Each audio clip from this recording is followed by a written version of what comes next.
teman-teman semuanya dimanapun Anda berada.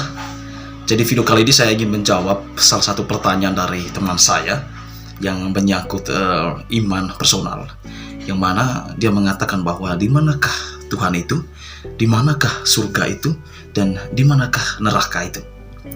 Jadi pertanyaan-pertanyaan seperti ini yang sering muncul ya dari teman-teman kita, dan bukan hanya saya, mungkin teman-teman yang lain juga pernah menerima pertanyaan-pertanyaan seperti ini.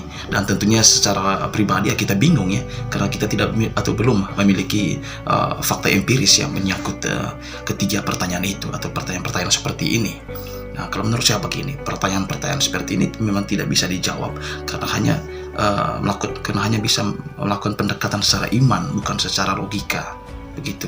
Sehingga ketika kita mau menjawabnya secara logika, memang tidak bisa dijawab, karena memang tidak ada jawabannya secara logika atau fakta empirisnya belum ditemukan. Kalau kita menjawabnya secara iman, harus diterima secara iman juga. Kalau kita menjawab secara iman atau kepercayaan kita, terus dari pihak sebelah menerimanya secara logika, maka tidak bisa menemukan titik terangnya di situ, tidak bisa menemukan benang merahnya di situ. Jadi saya di sini hanya mengutip pernyataan dari Ferry Irwandi. Bung Ferry ini mengatakan bahwa memang pada dasarnya ini manusia ini didesain supaya memiliki kekurangan atau memiliki keterbatasan. Jadi bagi kita sebenarnya kekurangan atau keterbatasan yang kita miliki itu adalah suatu anugerah dari Tuhan. Kenapa demikian? Karena memang Tuhan mendesain kita supaya kita tidak bisa menjawab segala sesuatu. Tuhan mendesain kita supaya kita tidak bisa melakukan segala hal.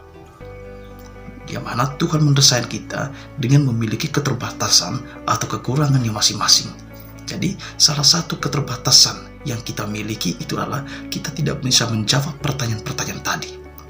Jadi Tuhan mendesain kita memang untuk seperti itu, bahwa kita tidak bisa menjawab pertanyaan-pertanyaan tadi. Dan demikian. Dan yang kedua menyangkut keterbatasan juga.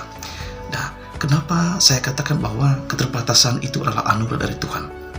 Nah, realitas kehidupan kita yang mana dengan adanya keterbatasan itu memicu atau menimbulkan adanya interaksi sosial antara masyarakat. Karena pada dasarnya apa yang kita tidak bisa kerjakan atau sesuatu yang kita tidak bisa lakukan, tetapi orang lain bisa.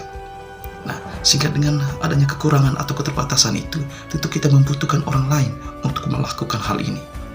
Nah, secara tidak sengaja timbullah interaksi sosial antara orang-orang ini, yang mana seseorang ini tentunya membutuhkan orang lain untuk membantunya untuk mengerjakan atau membereskan sesuatu yang tidak bisa dikerjakannya itu. Ya, sehingga adanya keterbatasan akan menimbulkan mutualisme antara satu orang dengan yang lainnya. Gitu. Jadi dengan keterbatasan ini sehingga manusia bisa berinteraksi dengan orang lain. Dan pada dasarnya manusia yang sempurna itu adalah manusia yang memiliki kekurangan. Bukan berarti manusia yang sempurna adalah manusia yang bisa melakukan segala hal, manusia yang bisa menjawab segala pertanyaan. Manusia yang sempurna pada sesungguhnya adalah manusia yang memiliki kekurangan dan manusia yang memiliki keterbatasan. Itulah yang dikatakan manusia seutuhnya atau manusia sempurna. Terima kasih. Tuhan memberkati.